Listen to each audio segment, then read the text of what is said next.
Hey everybody, welcome to this episode of TheSquare. I'm Brian. I've got Unmesh once again.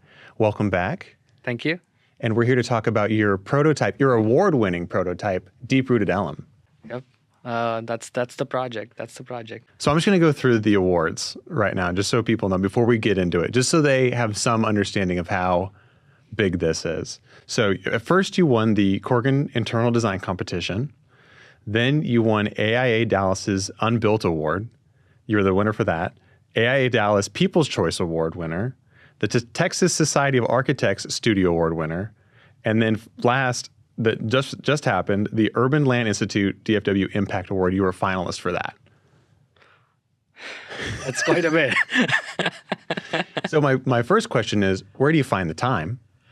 No, I mean, it does feel like it's, how does that happen? But it's the same entry, which I have morphed it to work for each competition. So the internal design competition set me up for a really robust entry itself. And then for each competition, I was using the pieces which were relevant for that competition.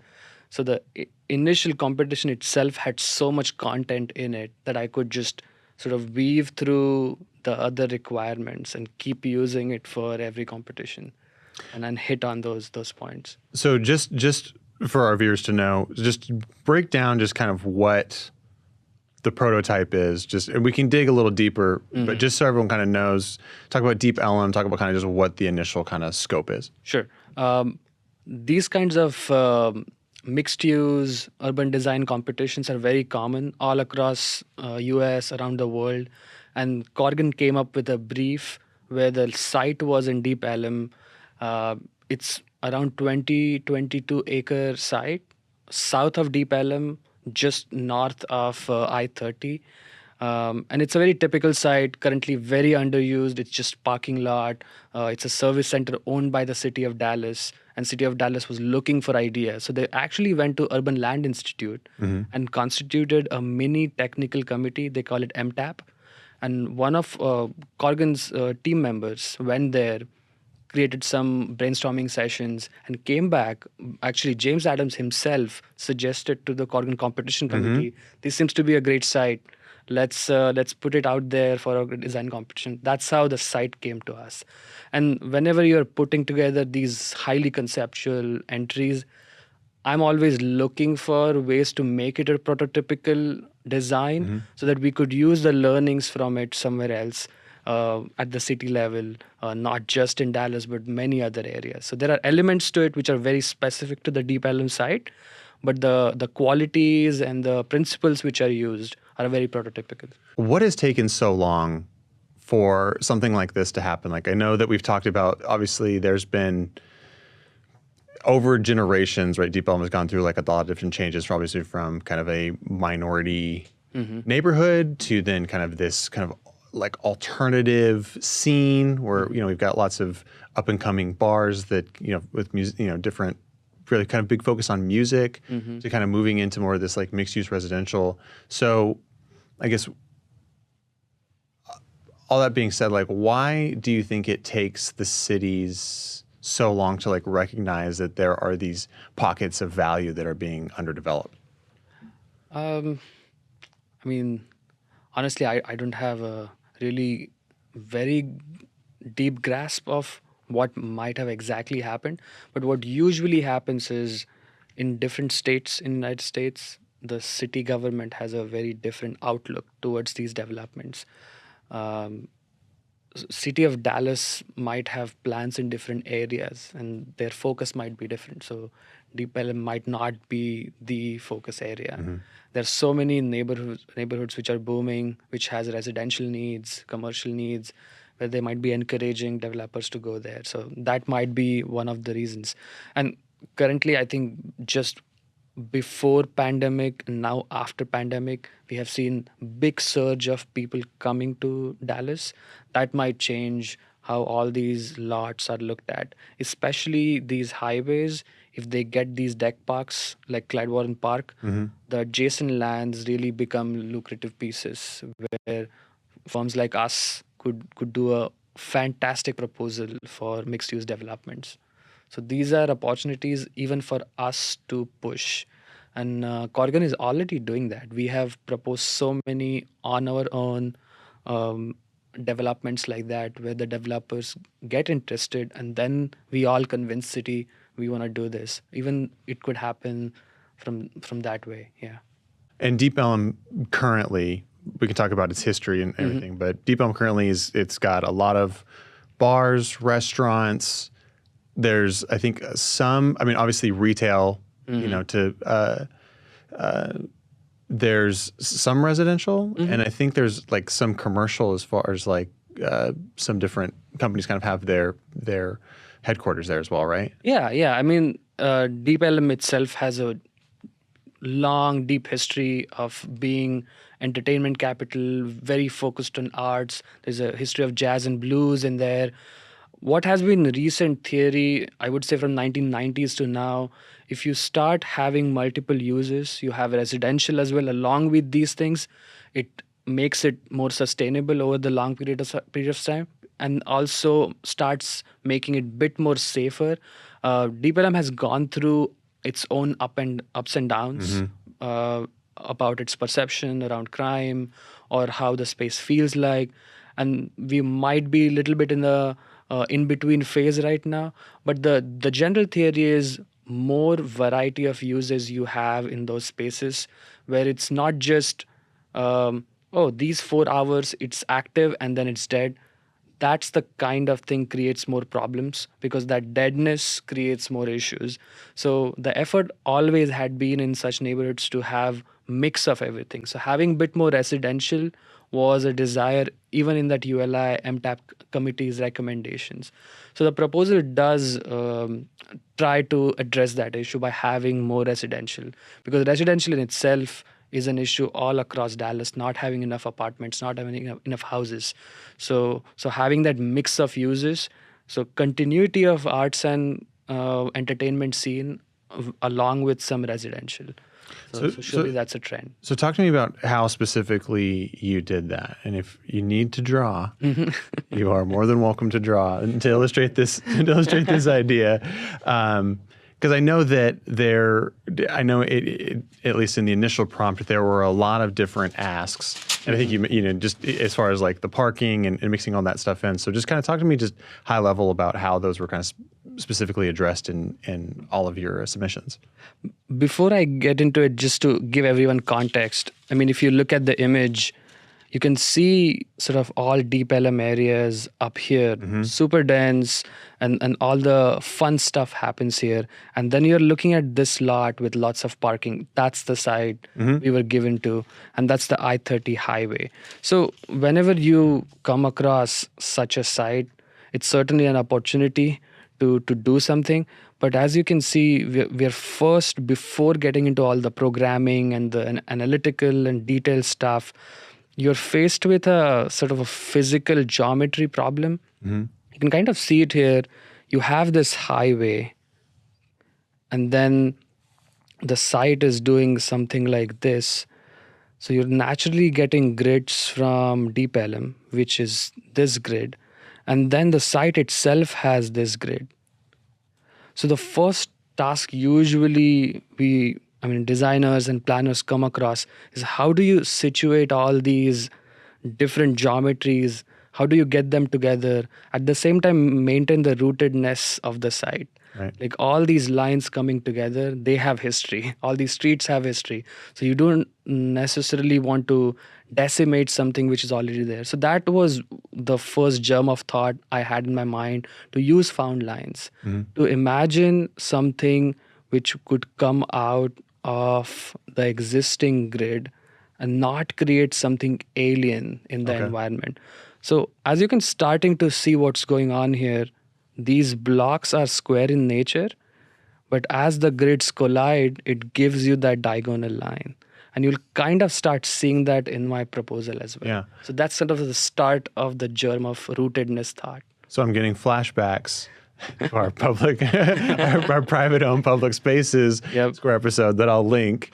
So then, now that you've you've kind of got this great system. Traditionally, Deep Ellum, all of those streets that you highlight at the beginning, like all the precedent, those are all like active. I mean, they may be one way, some of them are two way, but those are like active and like very busy streets. And like, I know personally, like one of the issues of like being down there, and I think you talk about like safety is like at night, like having to look both ways, even if you are walking on a one-way street, because you just, with the amount of the density and people down there. So how do you, I guess, keep the traffic like outside of that so that it actually is usable and actually is walkable? So few things I tried to do in the proposal, and these are not necessarily like new ideas, but I think reinforcing that in such big proposals really help. Is in Barcelona we have seen this a lot, where we're kind of seeing that in yellow, where these are your heavily used vehicular street that defines the block, and in Barcelona term it's called super block. And that sort of gives you the confidence to have vehicles go around. But as you move inside the space, you're seeing these two blue lines. Yeah. These are what I would call slow streets.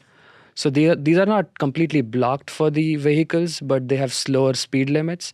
And then what it essentially does is it keeps your super block clean. Okay. It encourages people to drive around that area, discourages people to get inside, but the distance is not that long. It's just 2 blocks. So makes it really regimented, at the same time flexible for you to block off some So if streets. you did need to go through, you're not getting jammed up. It's not like you're getting stuck in, one of those endless school zones, which are not bad.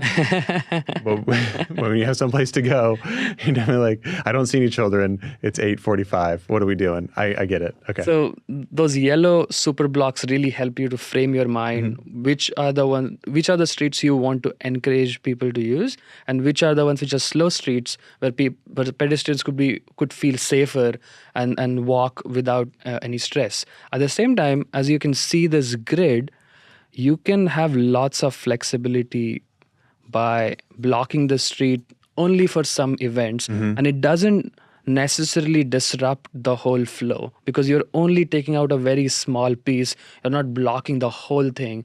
So while keeping all the flows around, you're encouraging people to come together and have such kind of geometry. Rather than like traditionally where you would just have to find, one of those active streets that's maybe has something that's closed on a Saturday or Sunday for like a farmer's market. I know they've done that in Deep Ellum before, where it's like, oh, hey, this open parking lot, we're just going to kind of eat this space for now and expand into that, and that's where we'll have our outdoor concert or what have you. In this case, it's like more built in. That this is already designed to be that way, and you have a system how you can divide up the fast streets and slow streets.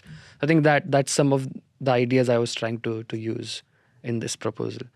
And like I mentioned in the earlier example, you'll still sort of see the found line idea in this, where the diagonals are pedestrian walkways, and which shapes the buildings as well in some way, which is, I think, was the most interesting. And I was heavily influenced by Barcelona in that sense, that the found lines were used to craft pedestrian pathways.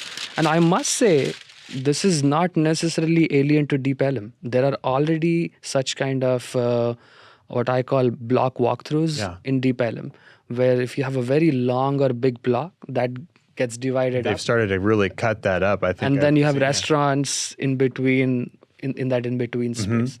So that was already happening. So I was trying to borrow something which was already there on the site. That's where the name Rooted comes from. That the sort of amalgamation of the found lines to find the buildings, find the proposal, and then using the ideas which are in the context, but in new fashion. So it adds a little bit of novelty to the area, at the same time keeps the continuity of the Deep Ellum scale. So when you're pulling all of the let's just call them like the active streets, outside, I think that the first question that I have is like, okay, well, now you're removing, to an extent, some of that street parking. So where does that go? Because I know in Deep Ellum there are probably several key like kind of shared parking lots. How does this design address that? So in this specific proposal, I haven't addressed parking too much, Okay. but all these streets have street parking. That's Okay. one. And then in the proposal, I had mentioned on the sides of these streets, especially the active ones, there were stilts where I had proposed parking. Okay. So because of there are so many buildings, you could get enough capacity where half of the building could occupy a stilt parking lot, and you could use that. But instead of a surface parking lot, you have a building above, so it's much more. So you're using that land more effectively. How do you? Because I know like a lot of the older buildings. I mean, I guess there has been some new builds. There's been some renovations in that area. How do you maintain? And, obviously keeping the lines, in a kind of metaphysical sense, I think helps. How are you keeping that sense of culture and history into like the actual kind of design itself? I mean, if I'm super honest, this is my personal opinion that as a designer of a space or a building, I want to be sort of a capital. I don't want to be a capital D designer, but a small d designer where I would create the situation for all the things you're talking about to happen. So I want, sometimes it's such a conflicting feeling that you want to design up to the absolute last detail. But these are the proposals where it shouldn't be done, because that's where the richness and the vitality and the culture part of it flourishes. So the buildings needs to be thought of as almost like infrastructure pieces, that they have certain qualities which would encourage the vitality and richness in the culture of the context and take it up on itself. For example, if you imagine Deep Ellum as a colorful, sort of beautiful imagery of like, I'm looking at this image. If you're imagining some sort of a colorful collage of activities happening together, they need to happen on its own. The buildings are in some way backdrop. They're not the star of the show. That's how I think about this proposal as well. So the only thing I tried to do when I was developing these proposals, I tried to keep the scale consistent. So not create something as an eyesore or some sort of icon. I was not going for that. In fact, if you look at the proposal, the center of the proposal is a park with lots of trees and sculpture and landscape. So I wanted that to be a neutral space for things to happen, not like a tower or some sort of a iconic statement. So the buildings are also fairly muted in the proposal, and the heights of the building sort of match with the existing context. Because I think they're capped at what, 6 stories? Yeah, and I would say even in that, the first 2 stories have a certain character with the use of brick or the texture or color. So that is more essential for you to feel like it's part of the context. This is such a difficult conversation, that how do you design something to be new at the same time part of the context. I think the easy solution is to not over design, and let the art happen organically on its own on the site. Well, I remember we were chatting a couple of days ago, and you were kind of talking about how it's the connective tissue. Obviously, when you're doing something, I think as an architect, it's not just the space. Obviously, this all doesn't happen in a vacuum, that it needs to all kind of react in relation to one another, but it doesn't necessarily need to solve the answer, but to bring, specifically like those stakeholders. Talk about, I guess, those groups in that research. You talk about keeping a 24-hour cycle, and you've kind of plotted out throughout the year all the different use cases, for this prototype.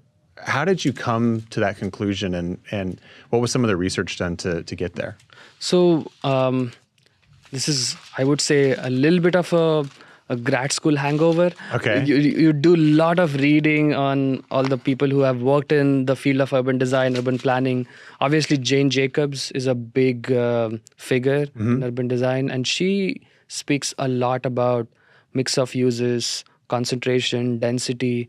There is one thing she speaks about, which is now validated in many cities across the world, is size of the block and how it affects walkability and the placemaking ability of the area. So you can compare New York, Dallas, Chicago, and if you walk with that knowledge, how the block is set up, you'll kind of get the connection how many times you come across a storefront where you enter inside, it's active, what kind of activities happen at the corner. So I was trying to make walks as small as possible on these blocks, and that leads to this kind of arrangement where you will have variety of retail spaces and sort of commercial spaces from small to big. So I think that's what I was first going for from the physical standpoint, that buildings need to have a scale, large to small, so that different kinds of tenants could come in those buildings, making it attractive for all sorts of people. So the artist might not have the budget for super big studio, but this community should be able to provide them like a good array of options so that eclecticness could maybe happen. I was also researching lots of retail spaces. When I was in Cincinnati, they opened a mini Kroger and mini Target. So I was looking at the areas, what kind of square footage these spaces need for it to be marketable for and commercially viable for such spaces. So all the floor plans I was thinking about, they were based on my studies on retail spaces. What kind of products would be attractive to most type of owners? And I understand that from owner standpoint, having one big Kroger might be more beneficial, but it's not either or. There is that as well, and then you have small options as well in the neighborhood design. So that's what sort of leads to this kind of variety. That's the theory. Okay. And we have seen some success. This is not something I'm trying new. If you go to Pearl Art Brewery in San Antonio, you will see immense variety in the size of retail spaces they have. They have this one big courtyard in the middle, which has the market next to it. But you also have some shops on the side, which are much smaller. And we have seen that success. So I was trying to use that as an example, how we could do something like that in here as well. It's got the culinary arts school. It's got the hotel. It's got a couple different, like on the, I know like the second and third floor. Because I think that also is probably, other than the Pearl and that, I think the bigger hotel, or I guess it's just actually just a residential, it's got, I think those are all capped at like 4 or 5 stories. So it kind of builds up too. So you don't just kind of walk into this like, concrete jungle, that it kind of slowly builds from the south to north. So, yeah. Yeah, those are some of the ideas I was trying to put together. And the last piece you rightly mentioned, having those partners also imagined together along with buildings. So this is the kind of drawing which is trying to show that the buildings do part of the job by having that variety built in.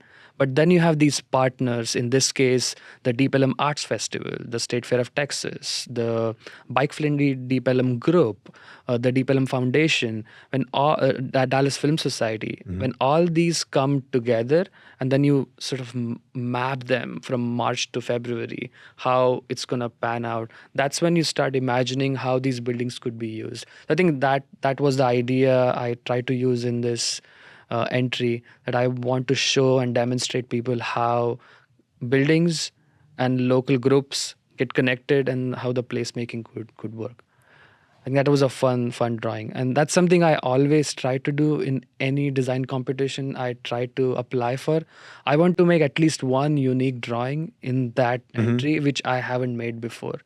So this kind of drawing which shows the whole year to express how a 24-hour neighborhood could look like. So it's not just 24-hour through the day, weeks, seasons through the year. Like this is how it could work. So that was the idea. What advice do you have for those submitting their work to make it the most attractive for a jury? Okay. So when I came to Corgan, it's not necessary that if I were to give advice to someone who's just starting to do these kinds of competition, maybe the first few you don't have to think about sort of making it winnable immediately. But I think the first few entries I tried, I was just honing in on my skills, just getting in that groove where I'm ready to pump out images and concepts and narrative well, and have the brain trust around you to advise you on stuff. And I had so many great mentors around me. I was working with them to get these proposals out. But once you get out of that initial sort of bump, I would say having the end the competition you choose or any kind of proposal you choose as broad as possible. That's what I aimed for, so that I could use it for many different things and I don't have to start fresh on each and everything. So I could think of my grad school project as a starting point for this project. I was trying to improve on a concept over the years. So then I'm not starting from zero. I'm using the ideas I had, and I'm trying to sort of refine it as I go. And I just kept on doing these sort of broad competitions. So be it AI Dallas Unbuilt, be it Texas Architects, these are fairly broad competitions. They don't ask you to submit a specific project. Okay. It could be as broad based as possible, but the criterias are specific. So one competition might be more focused on the sustainability aspect of the project. One might be about mixed use design part of the project, or one might be about social inequity. So I think that is what you have to hone in on when you're putting together the proposal. I'll give you an example.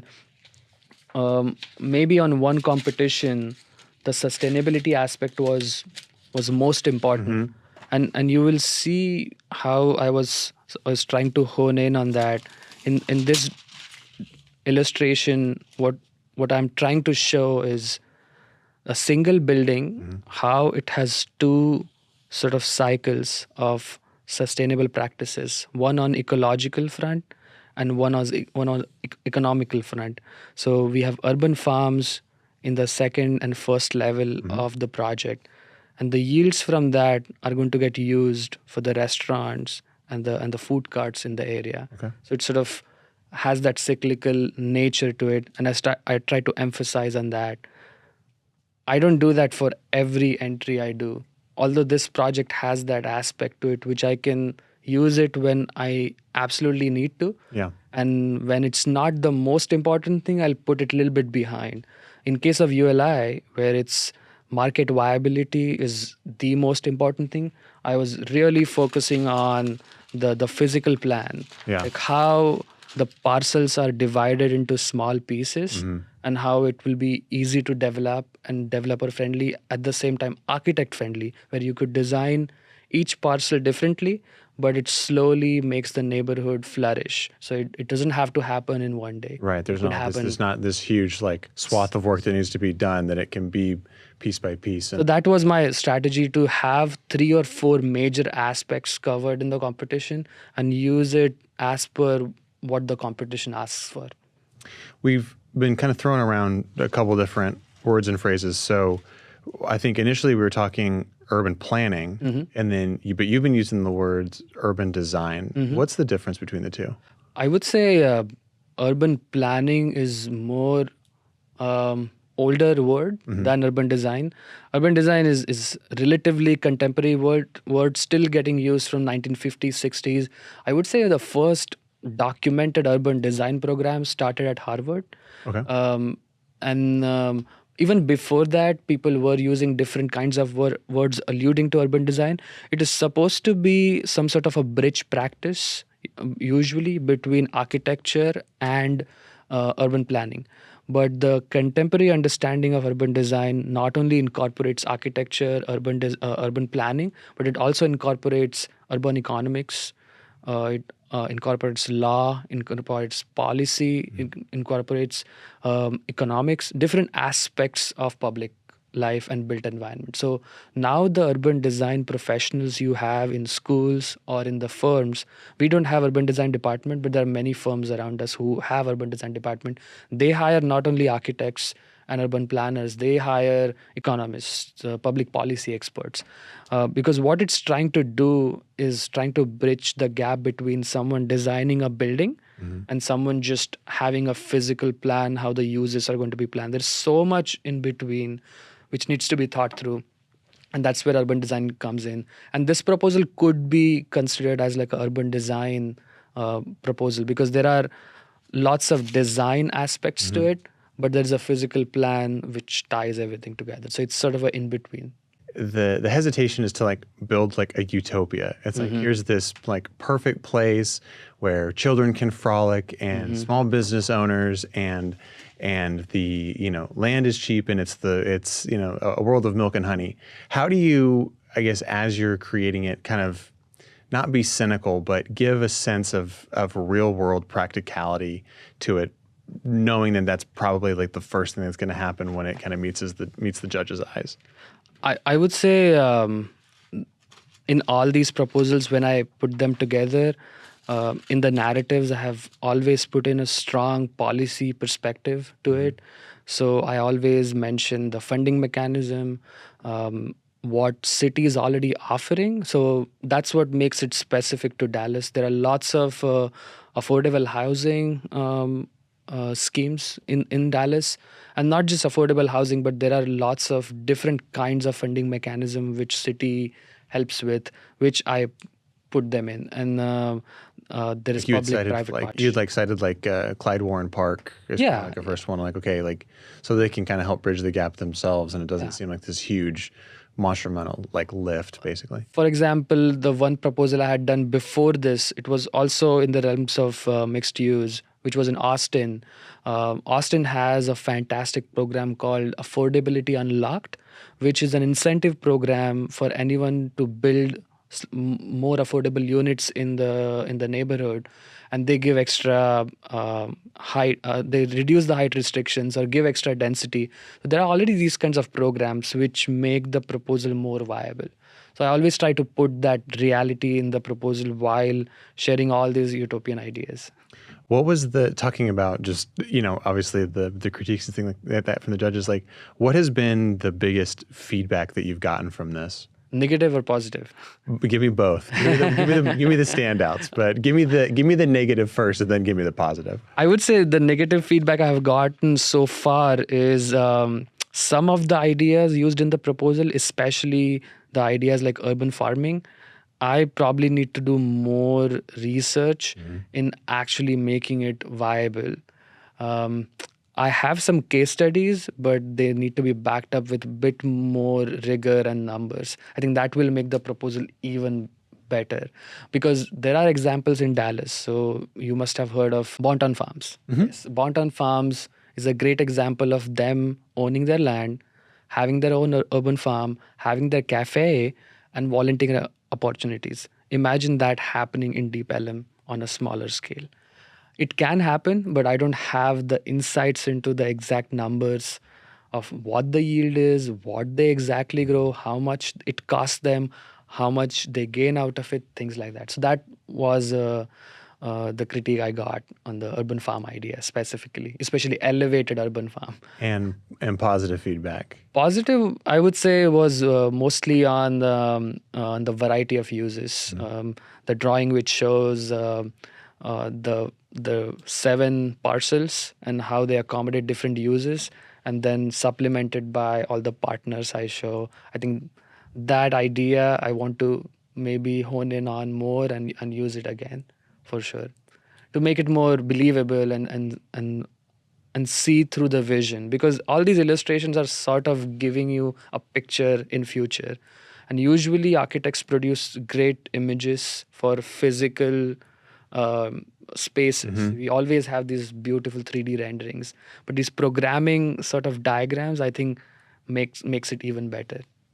So how does that then inform like the work that you're doing on the aviation team? Like you go and spend all this time and effort and energy and then you're back on Monday, and we're talking terminals, right? Like, I guess, how does that get informed, and I guess what strengths does that build?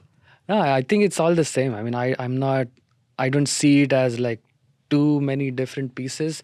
The work I do is still on the big buildings, dealing with lots of people. These are all public buildings. Most of the American airports are public properties before TSA, but these are public spaces. So all the ideas I'm trying to use here, they're very much applicable to even airport context directly. The relationship we have with airlines versus airports is just like relationships city builds with their tenants. Airline is just a tenant in a building. So the kind of relationships we build and the designs we do, they're very much in the same realm. It's just more interior oriented, but it's still very much architecture. The scale is so big, you're not thinking about the roof all the time, but there are so many programming pieces you're dealing with. So I don't see it as like too different. Yeah. They're very much part of the same puzzle. And I guess to further that point, like, why do you care so much about Deep Ellum? I guess, or not really Deep Ellum as a whole, but like, where does the passion come from? I would say I love to walk. So I think it just straight up comes from that. And I see people enjoying all the time outside when the spaces are designed beautifully. And I always felt it doesn't take too much to make such spaces.